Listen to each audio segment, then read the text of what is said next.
Ora Nossa bem, vamos Senhora. então começar com esta nossa atividade, as nossas terças-feiras habituais, desta feita com uma convidada nova, particular, especial, co-coordenadora da Biblioteca sobre o Médio Oriente e Norte da África, trabalhando em conjunto, suponho eu, com o António Cerzedelo, que é o outro amante destas áreas do Médio Oriente e do Norte da África, no caso, e nosso companheiro nestas nossas atividades. A nossa co-coordenadora é a Maria João Tomás e vou-lhe pedir que me explique como é que consegue trabalhar com o António Cerzedelo. Boa tarde a todos, obrigada pelo convite. É muito fácil trabalhar com o António, porque somos os dois muito acelerados. Ora bem, muito bem. Isto é um ponto bom. Somos os dois muito acelerados, portanto, quando um diz uma coisa, o outro já está a pensar no que é que vai fazer a seguir, portanto, somos os E já dois. agora acha que esta biblioteca tem razão local de existir? Razão global tem de certeza absoluta, ainda bem que existe, mas local, face à zona, tem razão local de existir? Não poderia ser noutro sítio, porque Ok. Arroios tem pessoas de todas estas nacionalidades e tem de muitas mais nacionalidades. E o lema da Presidente Margarida sempre foi Arroios para todos. Portanto, esta biblioteca só podia ficar em Arroios, porque exatamente para poder chegar a todos e a todos terem conhecimento de todos. Porquê? Porque o objetivo primordial desta biblioteca é promover a interculturalidade. Algo que a Presidente Margarida sempre fez ao longo dos seus mandatos e esperamos que faça e que vai continuar de certeza no seu próximo mandato, esperemos que ganhe, com certeza que vai ganhar. Também acho que sim, Eu também acho que sim, por todo o Faço trabalho. força por isso. E por todo o trabalho que tem feito. E das tónicas dos seus mandatos tem sido exatamente a interculturalidade. E esta biblioteca aparece para fomentar a interculturalidade. E como? Hão de perguntar. É muito simples, porque temos livros escritos em línguas destes países, que vão desde o árabe, que é uma língua muito falada, porque é falada desde Marrocos até ao Irão, por exemplo. O Irão é exclusivo, o Irão fala farsi, portanto, mas vai de Marrocos até o Irão. E depois também temos livros em farsi do Irão, que o farsi é falado no Irão, mas é falado também nos países vizinhos, como seja o Afeganistão. E nós neste momento estamos, e também é entendível no Paquistão, por exemplo, porque o Paquistão também tem algumas etnias que falam farsi. Portanto, e como nós sabemos, temos muitos paquistaneses cá em Portugal, muitos em Arroios, e começamos a ter agora também muitos afegãos. Porquê? Porque esta história que se está a passar da retirada das tropas do Afeganistão está a fazer com que os talibãs vão tomar conta daquilo tudo. E as pessoas estão a fugir de lá, com medo. E, portanto, estão cada vez a chegar mais refugiados afegãos, isto são dados do ACM, e sobretudo crianças e mulheres que estão a fugir lá. E vai ser, eu tenho muito medo do que é que vai acontecer no Afeganistão, muito medo mesmo. E depois também temos livros, vamos ter livros em hindi, porque a comunidade hindu é muito grande, e aqui temos que fazer uma ressalva. Porquê o hindi? O hindi realmente é um bocadinho ao lado do Médio Oriente, mas foi determinante para a evolução de toda a história do Médio Oriente. E não só, a evolução da história aqui da Europa também. Exatamente. Por isso é que decidimos incluir também, ir até à Índia, porque por causa do seu papel fundamental em todo o desenvolvimento, não só da Europa, como o Jofre disse muito bem, mas também de todo o Médio Oriente, e é por isso que, e por ter uma comunidade muito, muito, muito numerosa. Sim, portanto, senhora. Diga. António Cerzedelo, se a Maria João me permitir deixar agora avançar um pouco no diálogo. António Cerzedelo, como é que tu te meteste neste sarilho? Sei que tu és um amigo do Médio Oriente, sempre andaste um pouco nessas áreas, diga-se passagem, tens algumas experiências por aí, mas como é que se te passou para criares este segmento da biblioteca que tem tanto a ver com uma boa parte das populações dessa zona de Lisboa? E já agora, como é que essa população vive nessa zona de Lisboa? Estamos a lidar com comunidades ricas, com comunidades pobres. O que é que tu me tens a dizer sobre isso, já que és um eleito local dessa zona? Ora bem, eu, para começar já pelo teu fim, nesta zona existem os dois contrastes. Existem destas populações que são as que nós dizemos que são do Oriente, embora algumas sejam quase próximas do Ocidente, estamos já na orla do Mediterrâneo, há gente que vive bem, que está bem instalada, que tem negócios, e muitos destes negócios até são de explorar os da sua nacionalidade que cá vivem e que vivem mal. Estou a falar de hotéis, estou a falar de pensões, estou a falar de casas alugadas, estou a falar de empregos em que ganham 500 euros ou 600 ou 400 e dão-lhes casa quarto com mais de 7 ou 8 pessoas, o que agora a Junta proibiu completamente por as razões que todos adivinham, não é? Nós temos 92 nacionalidades, mas algumas são ocidentais, digamos, muitos franceses, muitos ingleses, alemães, espanhóis, etc., que não marcam tanto a nossa freguesia como os orientais. Os orientais marcam pela cultura, marcam pela religião, marcam pelo vestir, marcam pelo seu comportamento.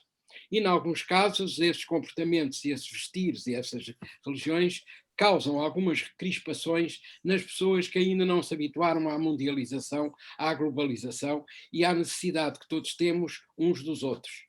Alguns pensam que são autossuficientes e esquecem-se até que estes que vieram para cá, para viver em Lisboa, a viver em Portugal ou a viver na Junta, vieram para substituir aqueles que foram aqui há cerca de 5 anos, quando a governação portuguesa era de direita / extrema-direita, com o primeiro-ministro que era do PSD, o CDS e mais alguns excrescentes, e que obrigaram milhares de portugueses a ir para a Inglaterra, para a França, para os Estados Unidos, para a Alemanha, para a Irlanda, etc., trabalhar. E a minha filha para Macau, diga-se passagem. Muitos desses deixaram os lugares vagos. Ora, muitos desta população, alguns deles, vieram ocupar justamente esses lugares de empregos e de trabalhos que os portugueses já hoje não querem fazer, nem sabem fazer. Encontramos muito a varrer ruas, muitos na limpeza, muitos nas mercearias, muitos na restauração, para falar assim daquilo que à vista desarmada podemos encontrar, e não encontramos portugueses, porque os portugueses não querem ganhar esses ordenados, e têm toda a razão, mas estes para eles é uma fortuna, entre aspas, sendo que ainda muitos deles de 600 euros ainda mandam se calhar 100 ou 150 à família, que para essa família é uma pequenina fortuna. Tal como os portugueses faziam quando viviam em Paris, em Bidonvilles, e também, apesar de tudo, poupavam algum dinheiro para mandar para a família ou para comprarem cá a casa. É exatamente o mesmo ambiente. Acho que todos nós nos lembramos, não é, daquelas famosas maisons, que eram os imigrantes que mandavam as poupanças para Portugal e os seus familiares iam construindo essas maisons para depois do regresso deles. Acho que quase todos nós nos lembramos desse tempo. Já agora, voltando à Maria João... Uma coisa. Também me lembro dos franceses protestarem em Paris porque cheirava a sardinha, porque eles assavam sardinhas na varanda. Bom, hoje nós também, alguns protestam porque o indiano ou o paquistanês ou qualquer coisa também está a fazer um piquenique ou uma coisa dessas, um assado desses lá no quintal ou no passeio, e há a vizinhança que acha isso horroroso, uma falta de civilização e de cultura, quando nós estávamos exatamente no mesmo grau. Infelizmente, muitos desses portugueses que desse então, hoje, alguns deles estão também no Chega e são uma coroa de honra do Chega e são migrantes que não querem que venham outros migrantes com medo que lhes esteirem nos lugares. Bom, isto para dar um quadro, uma pincelada muito, muito breve. Como é que eu me meti nisto? Eu fui nomeado vogal da cultura e das bibliotecas. São duas que eu tenho. Esta de São Lázaro e uma outra mais acima, que é da Universidade dos Idosos. A de São Lázaro é uma biblioteca histórica, foi fundada sobretudo por republicanos e por maçons, e portanto estamos a falar de duas culturas mundialistas, sobretudo os maçons têm uma ambição universal e as bibliotecas novas, e particularmente novas não no sentido de edifícios, as bibliotecas novas no sentido de se projetarem no presente e no futuro, sobretudo, e sobretudo na situação pós-pandemia, não podem ser meros depósitos de livros onde as pessoas vão buscar um livro com um número, com não sei o quê, e depois ficam ali a ler. As bibliotecas têm de ter uma dinâmica diferente. E essa dinâmica tem de ser de interação com os seus leitores. Pomos lá os livros, mas falamos sobre esses livros, fazemos conferências sobre esses ou sobre outros livros.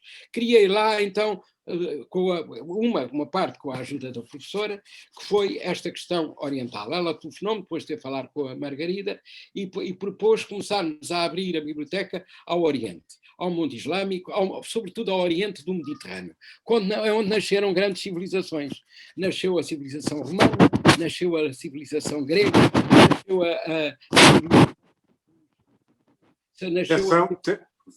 a civilização que era a persa e que deu cartas ao mundo na sua época, e cartas de enorme grandeza. Juntando tudo isto, pensámos então em lançar a ideia de fazer lá uma biblioteca com livros destas áreas. Foi dito e feito. Mal se anunciou nos jornais, houve uma procissão que só igual é em Fátima, dos todos os embaixadores a quererem vir lá trazer livros para nós colocarmos na biblioteca, livros nas línguas deles, livros traduzidos para a nossa língua. Então a professora lembrou, mas vamos ao Instituto Camões, que é o Instituto de Defesa da Língua Portuguesa, e vamos buscar ao Instituto Camões os livros de português, escritos por grandes portugueses, mas que já estão traduzidos para essas grandes línguas.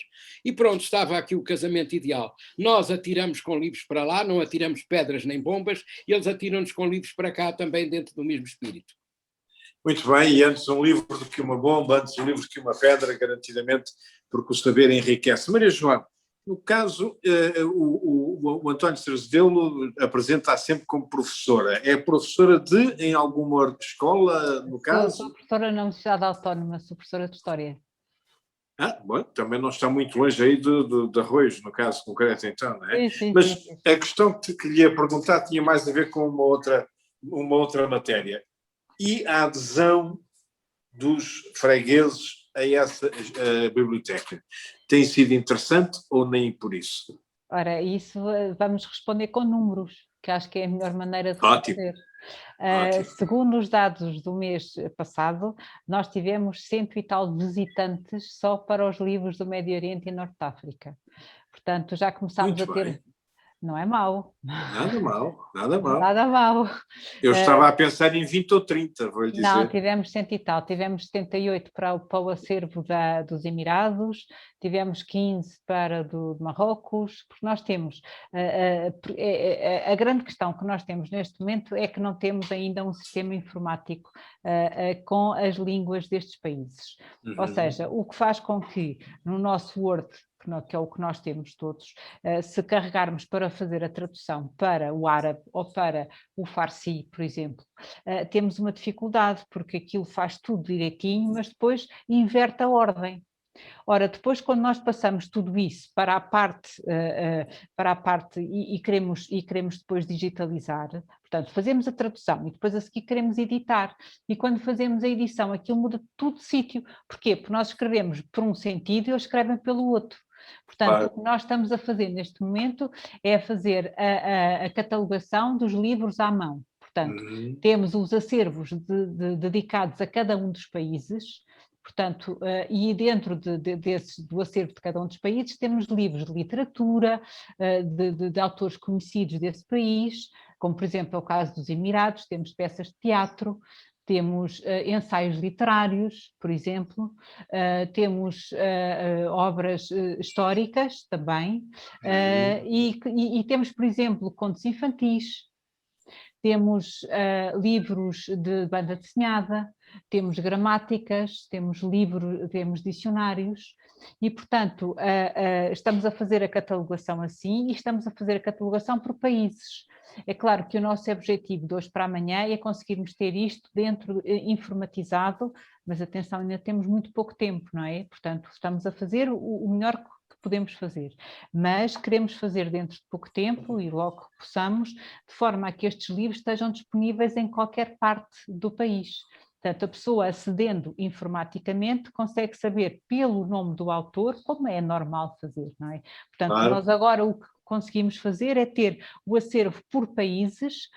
Temos vários acervos, temos o acervo dedicado aos Emirados, outro acervo dedicado a Marrocos, outro acervo dedicado à Argélia, outro acervo dedicado à Palestina, outro acervo dedicado à Turquia e por aí fora. Inclusive temos acervos de doadores particulares que, interessados já neste projeto, que é algo que já é falado há muitos anos, a necessidade de criar uma biblioteca com livros pública, com livros escritos nestas línguas. Muito bem. Porque todas as livrarias, as bibliotecas que existem são particulares, estão em universidades e só os alunos universitários dessas universidades podem aceder. Ora, isso não faz sentido dada a quantidade de pessoas que vamos tendo vindas destes países. Portanto, era urgente criar isto. E só podia ser em Arroios, porque em Arroios há todas estas comunidades. E, portanto, daí essa necessidade, e também, como o Dr. António disse, de termos livros de autores portugueses traduzidos para estas línguas. Para quê? Perfeitíssimo. Para dar a conhecer a nossa cultura a estas pessoas, de forma a promover a interculturalidade. Nós, portugueses, conhecermos a cultura destes países, das pessoas destes países, e as pessoas destes países conhecerem a nossa cultura. Portanto, é dessa forma e esse é o objetivo primordial desta biblioteca. Eu devo dizer que já tinha uma experiência anterior, não cheguei aqui propriamente virgem.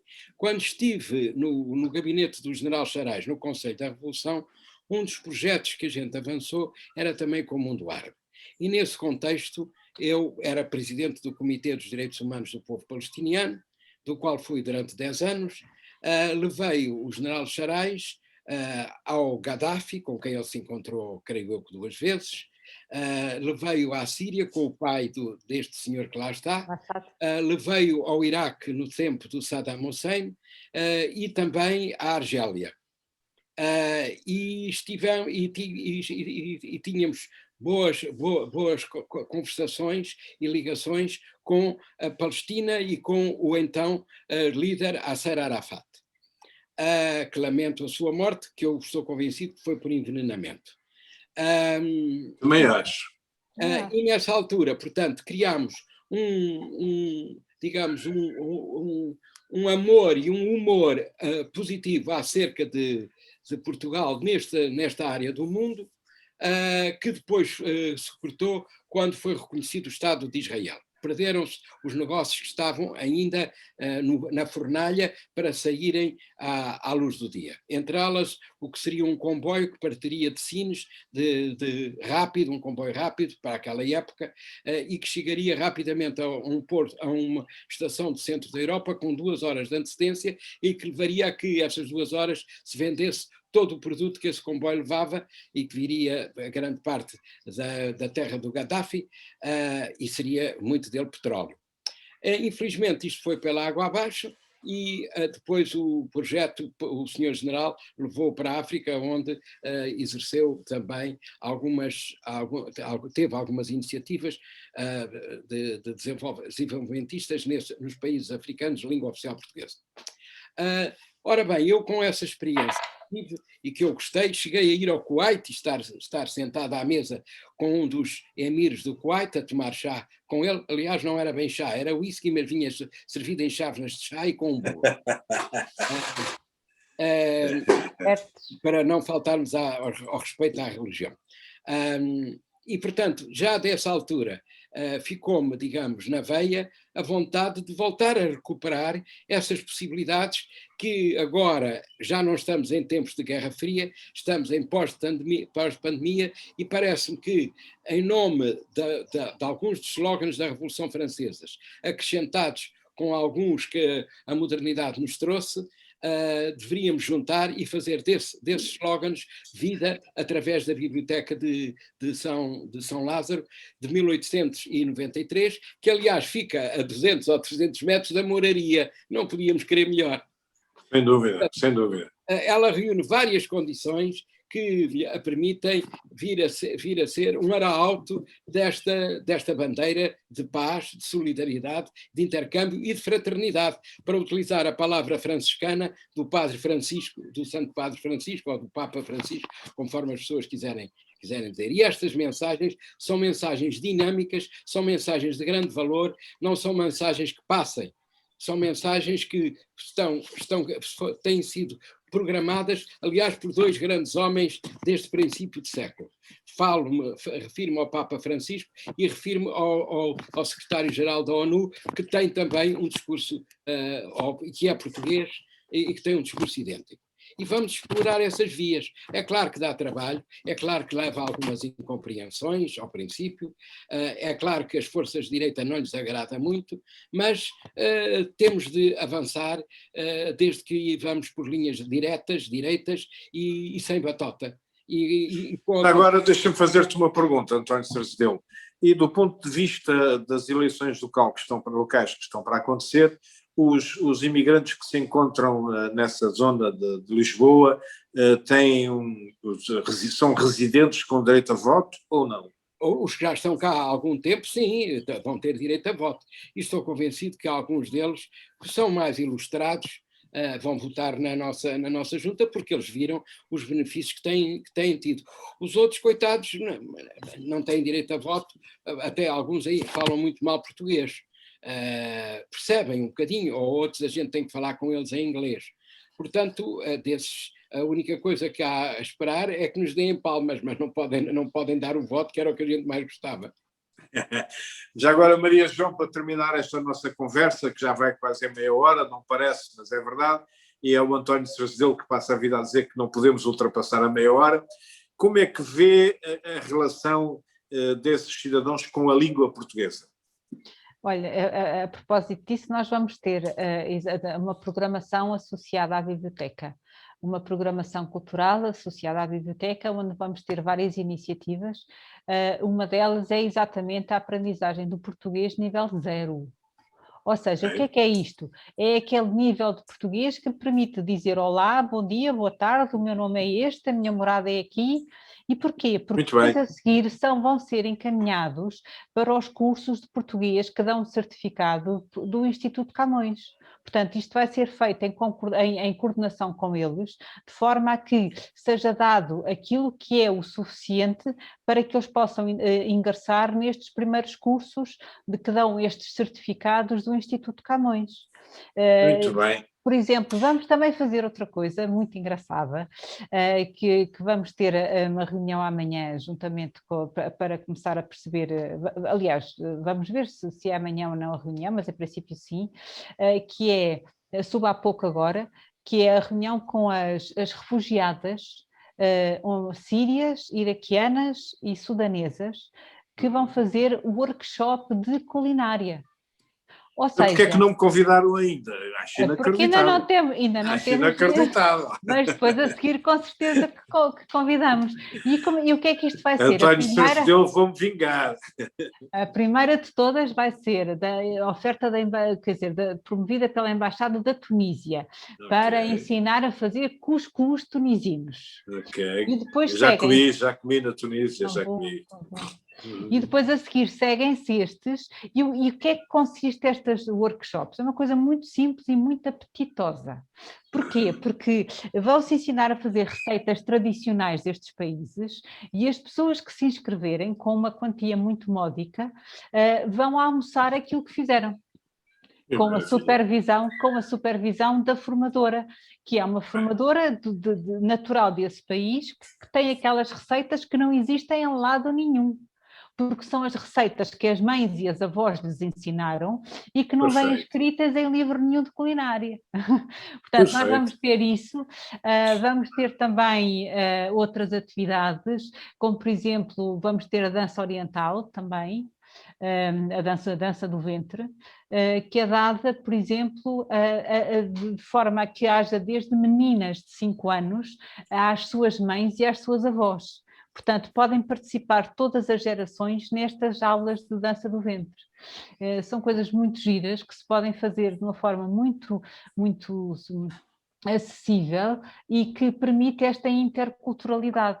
E de forma também a facilitar tudo isto que a Margarida tem feito ao longo de todos estes anos, e nós, de certa forma, estamos a fazer a continuação daquilo que ela tem feito. Só falta dizer uma coisa. É que vamos ter também contos para crianças contados pelas próprias crianças. Ou seja, perfeito, os meninos de portugueses vão contar contos portugueses, os meninos indianos ou do Sri Lanka, marroquinos vão contar contos marroquinos, e como muitos já que são pequeninos, mas já falam português com 6 ou 7 anos, vão contar em português o conto da sua terra. Os meus parabéns, António Cerzelo e Maria João Tomás, muito obrigado por estes 20 e tal, 30 minutos, basicamente até se calhar mais de 30 minutos, por esta conversa. Eu estou zangadíssimo com o António Cerzelo, porque ainda não me convidou para essas apetitosas refeições. Espero que, no caso, ele se lembre. A Tunísia já comi, mas as outras eu espero que seja convidado. A iraquiana e a sudanesa. Quando muito bem. O calendário define. Espero que me mandem. Um grande abraço, obrigado por tudo. Obrigada, até à próxima. Tchau, obrigado. Obrigado, eu. Também